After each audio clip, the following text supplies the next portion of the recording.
Hello, I'm Miss McCoy. I'm This Miss is, Garrett.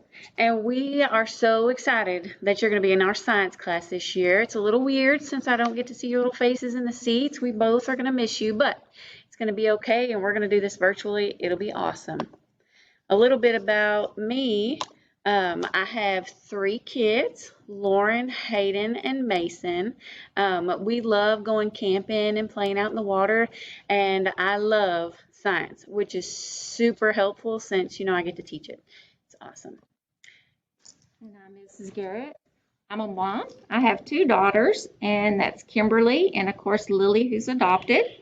I love science, and as you can see, I love animals. We have five little dogs, and we have two finger marmoset monkeys, and two cats, and a chinchilla named Batman.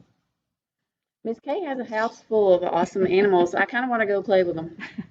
Okay, so we're going to talk a little bit about our classroom rules. So we didn't really call them rules. We're going to call them the 5 B's to succeed. So number one is to be respectful. Number two Is be kind. I think if we can be respectful and kind, everything else here is going to be super easy. The next one is be responsible. So we're going to ask that you take care of that computer that you picked up the other day and you keep it charged and, be responsible and log into your lessons when you're supposed to. And we expect you to be positive. Bring in a good attitude. Yay!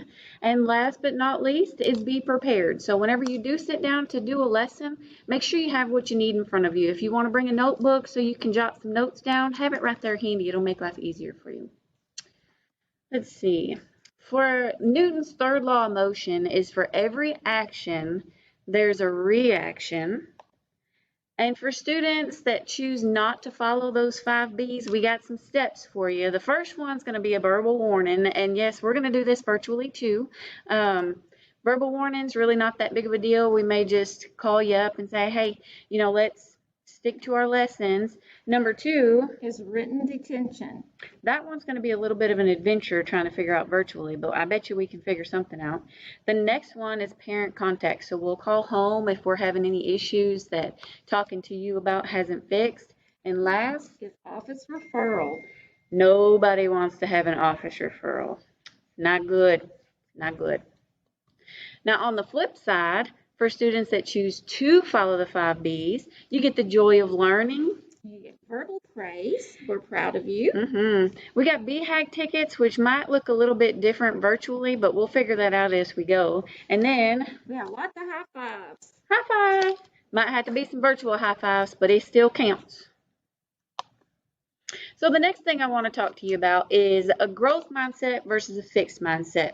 So I had this handy dandy video in this PowerPoint, and whenever I play it for you, you're not going to be able to hear the sound.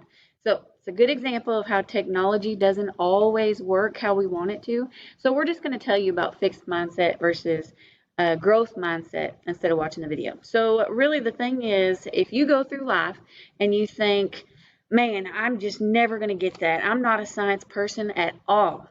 You may have a fixed mindset, and you're kind of setting yourself up to not be able to do things. Whereas a growth mindset, if you think, man, that looks hard, I bet I can do that anyway. You just keep trying, and if you don't get it right the first time, you're going to try again. That's a growth mindset, and that's what we're hoping that we can help you have if you don't already. Hopefully, you already think you're a science person, and it's going to be awesome. So right here, this kind of gets me a little bit excited. This is like some sciencey stuff, and so nothing you see here is going to be on the test or anything like that. I just thought it was really, really cool. So when you're sitting in any class and you're learning things, you've got cells in your brain that are actually like growing and making connections, and this is what it looks like in your brain when that happens. Here in just a second, they're going to play that back in slow motion. You can see where those cells are kind of reaching those little strings out and touching each other. You look real close right here, you can see them growing, and this is your brain learning. You're picking up new things, and that's actually happening inside there. That's absolutely amazing to me. So I think we're going to have a great time learning science this year. Miss Kay, you want to say anything else? No, I just can't wait to see you guys back in class. We're a little bit tired of this COVID, so we're hoping that all this goes away soon. We're looking forward to having you. Bye.